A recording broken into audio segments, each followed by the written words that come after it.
Okay guys, after discussing about the Parkinson's, let's discuss about the other movement disorder, that is Huntington's disease. Huntington's disease. So what you should know in Huntington's disease? See, this Huntington's, it's an autosomal dominant condition. It's an inherited disorder which is autosomal dominant. How I used to remember is hunting. Okay, so in the name hunting is there, right? Hunting is a dominant sport. Okay, so it's autosomal dominant disorder. Okay, so usually it is seen in which age groups? Usually it is seen somewhere around 30 to 40 years of age group. Okay, 30 to 40 years, and it's going to be especially seen in males. Okay, males are going to be most commonly affected. Now, what's the problem with the Huntington's? I have explained to you in the beginning itself that in the basal ganglia chart, the part of basal ganglia that's affected in Huntington's disease is the striatum. So, there is damage or degeneration of the striatum. Degeneration of striatum. The striatum, which includes the caudate as well as the putamen, the caudate nucleus is going to be affected. Okay. So, let me show you here itself the striatum, which consists of caudate and putamen. So, the mainly caudate is going to be affected. How I used to remember, so damage to caudate is going to cause chorea, Huntington's chorea. Okay, whenever the patient is having Huntington's, he is going to have the chorea, right? The unnecessary movement is called as the chorea. So, caudate damage is going to cause the chorea, or striatum damage is going to cause the chorea. Okay. Next, sir, what exactly happens? You already know that this striatum is the one which produces GABA. Okay, striatum is the one which produces the GABA, which is the inhibitory neurotransmitter. It inhibits the unnecessary movements, involuntary movements. It inhibits the neurons.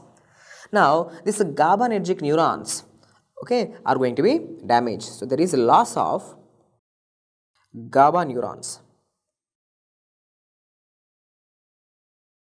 So, let's understand it in a simple way. GABA is what kind of neurotransmitter? GABA and glycine. GABA is an inhibitory neurotransmitter. Now, the inhibition is lost. Whenever the inhibition is lost, there is overactivation. Whenever there is overactivation, what happens? Unnecessary movements are going to occur. Okay, as simple as that. So, there will be chorea for these patients who are having Huntington's disease. When you do the imaging, okay, when you do the imaging studies on MRI, what you can see is, so the caudate and putamen, the striatum is getting damaged, right? The caudate and putamen is getting damaged. Of course, mainly the caudate, okay, I have explained you, mainly the caudate is getting affected. Now, caudate is a structure which is closely lying, okay, it's just lying side to what? To the ventricles. Okay, let me show you in the image. Okay, already I have shown you, but let me show you one more time. Look here, guys. So, this is the ventricle, okay, this area is the ventricles. Okay, this is the area of the ventricles, right? Now, side to the ventricles, what do you have? You have the caudate. Okay, let me just see caudate. This is the caudate nucleus. Now, whenever this caudate is damaged, okay. Now, what happens? Whenever the caudate is damaged, the ventricles are going to get enlarged. Now, they will expand to the sideways. So, this is a very important thing. So, this patient who is having Huntington's disease, he is going to have the lateral ventricles. Okay, there is enlargement of lateral ventricular enlargement. Okay, lateral ventricular enlargement is going to be seen. And what else? The caudate area is totally damaged. There is damage of caudate. A damage or the degeneration, you can say. Okay, damage or degeneration of the caudate nucleus. And what else can be appreciated in the imaging is the frontal and the temporal lobes. The frontal lobe and the temporal lobes have undergone atrophy. Atrophy of frontal and temporal lobes. So, frontal and temporal lobes are going to be enlarged in this condition. So, why this Huntington's disease, if you ask me? So, the entire problem, why it is happening, sir? Why the caudate is getting damaged, why the striatum is getting damaged, why the GABA neurons are getting damaged? It's all because of the gene mutation. Which gene mutation? HTT. Okay, HTT gene. So, it's the Huntington gene. Huntington, okay, Huntington gene mutation, HTT gene mutation. So, what happened in this HTT gene? See, actually, in this Huntington gene, there are CAG repeats. So, I am explaining you that the CAG repeats are there. Okay, CAG repeats. What exactly are these CAG repeats? This trinucleotide. It's actually a trinucleotide that's getting repeated in the gene. So normal human beings, we have somewhere around 10 to 35 repeats. Okay, there are 10 to 35 repeats. That's absolutely normal. Okay, normal person in the Huntington gene, there are 10 to 35 repeats of the CAG repeats are there. But because of the mutation, if the number of repeats, if they increase, usually if it becomes more than 36 repeats, and it will extend even up to 120.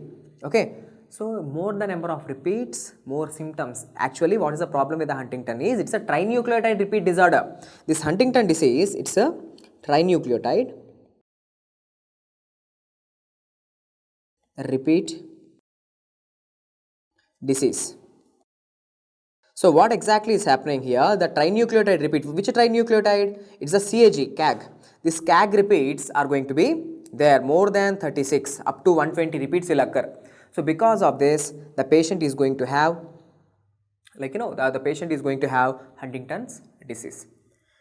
Now in this trinucleotide repeat disorders, one thing is seen, which is called as the anticipation. Okay, let me write here anticipation. What you can see? Anticipation. So what exactly is anticipation? See, it's an inherited disorder, right? It's an inherited disorder, autosomal dominant disorder. For example, the father is having Huntington's. Okay, the father is having Huntington's. Now, he is having Huntington's by, for example, 40 years of age. Now, with every generation, he is going to pass this disease to the offspring. The offspring is going, in the offspring, the number of repeats, the number of CAG repeats are going to be amplified. The number of CAG repeats increases. For example, if the father is having 50 repeats, the son in the next generation, the son is going to have 75 repeats. So, what I want you to know is the symptoms will be more, and also the age by which he gets the Huntington's disease. If the father is getting by 30 years, for example 40 years, he will get the disease by 35 years. Means you can anticipate that the disease is going to occur early. So anticipation is something which is seen with the trinucleotide repeat disorders like Huntington's disease, and also one more thing is there, that is ataxia, Friedreich ataxia in these conditions, and Fragile X syndrome. Okay, all these are the trinucleotide repeat disorders where you can see the anticipation. Okay, now having said that, now what else you should know for your exam is, sir, in this condition the caudate is getting affected, caudate nucleus is getting affected, and the putamen, caudate and putamen, they are getting degenerated, right? The striatum is getting degenerated. Why the neurons are getting degenerated? Neuronal death. We exactly don't know the reason why, but it is seen the neuronal death is due to glutamate toxicity. Okay, in this condition, glutamate toxicity. Because of that mutation, the glutamate is the one responsible for the neuronal death. Normally glutamate, what it will bind with? The glutamate is going to bind with the NMDA receptors. Glutamate binds with the NMDA receptors and causes the calcium influx, lead to the activation of the nerves.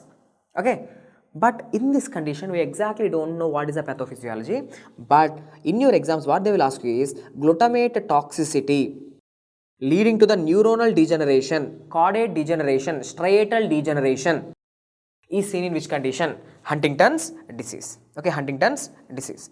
Now, what are the clinical features? The clinical features are going to be, first of all, the clinical features are going to start by 30 to 40 years of age. And what are the symptoms that can be seen? Dementia. That's a memory loss, just like in Alzheimer's. Okay, Alzheimer's patients, not only Alzheimer's, Parkinson's patients and Huntington's patients, they are all going to have the dementia. And chorea. Okay, basal ganglia 1 is the one which prevents the unnecessary movements, involuntary movements. Now in this condition there is chorea, unnecessary movements are going to be there.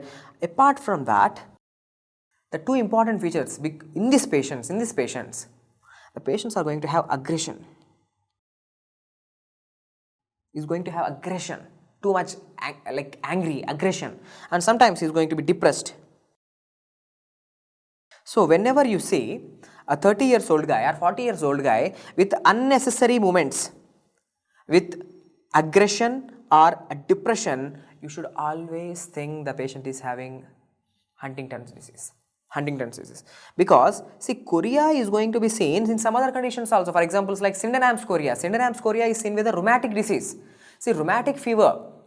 Okay, rheumatic fever is going to be seen in children of 5 to 15 years of age. There also Sydenham's chorea is going to be seen. That's a total different thing. That's a child with a history of strep throat and the child in the age group of 5 to 10 years. If he presents with unnecessary movements, you should think about that's a rheumatic fever.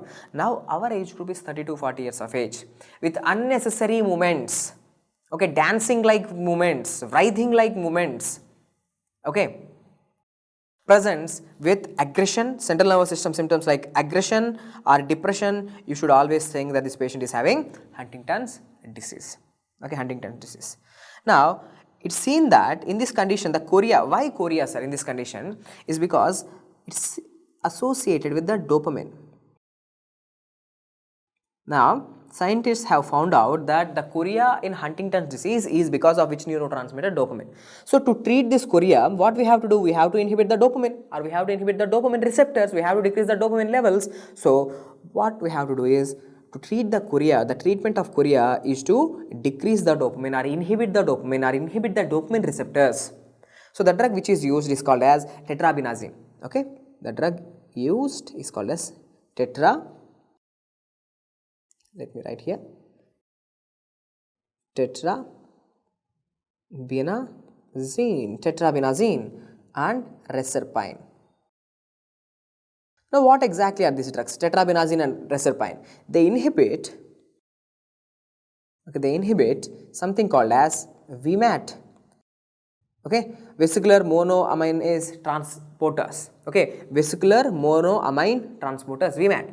See, actually, let me put it this way. Imagine this is the nerve terminal, okay, this is the nerve terminal. Now, in the nerve terminal, here is the vesicle, okay. Now, here is the dopamine. Now, this dopamine have to enter into the vesicle, the neurotransmitter whatever is produced, this dopamine, it have to enter into the vesicle. With the help of this transporter called as a VMAT, there is a transporter which is called as a VMAT. Through the VMAT, the neurotransmitter have to enter into the vesicle. Okay, this is called as a vesicular uptake. Now, this VMAT is inhibited with tetrabenazine and reserpine. So, these vesicles are now empty vesicles. Inside them there is no dopamine.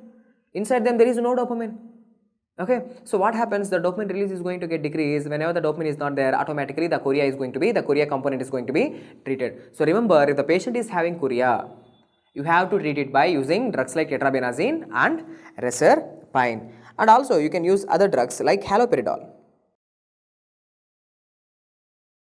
Okay, haloperidol. So what exactly is haloperidol? It's a dopamine receptor antagonist.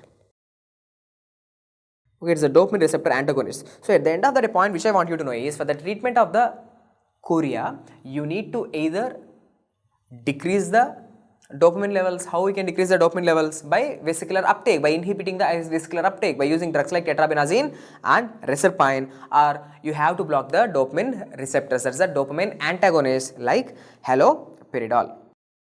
Okay, now after this, let's discuss about one more movement disorder, that is called as hemiballismus.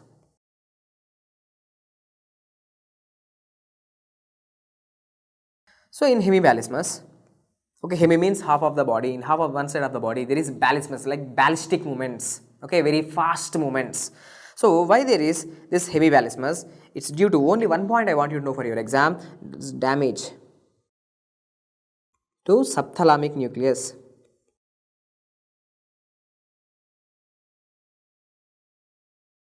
Okay, damage to the subthalamic nucleus. Okay, now why there is damage to the subthalamic nucleus? Usually in hypertensive patients, there will be lacunar strokes. This is one of the most important cause, lacunar stroke.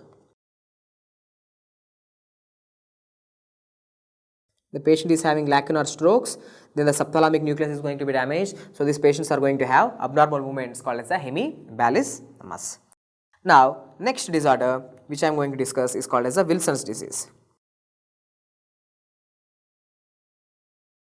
So Wilson's disease is also called as hepatolenticular degeneration, hepatolenticular disease, which means in this Wilson's disease, the patient is going to have over accumulation of copper. The copper is getting accumulated, okay, copper overload.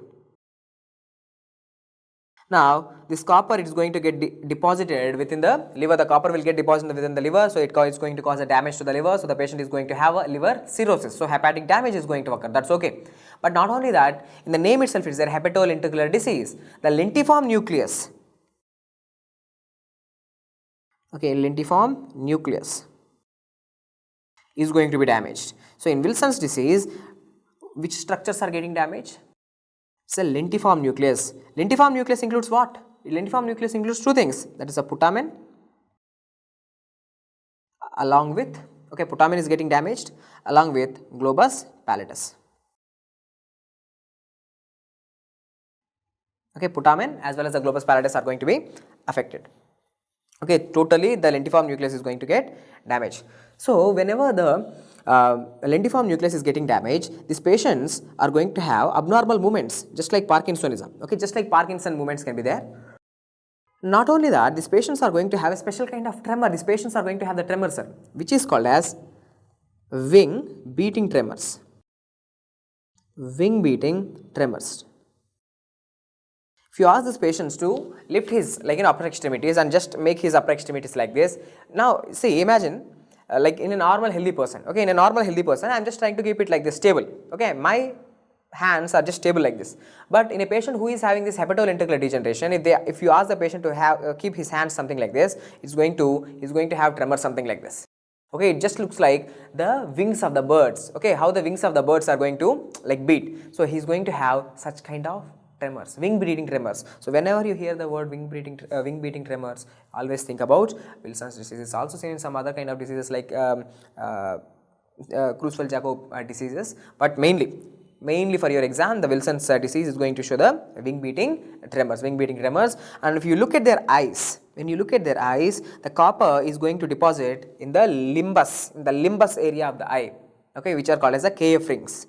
So Kaiser Fleischer rings.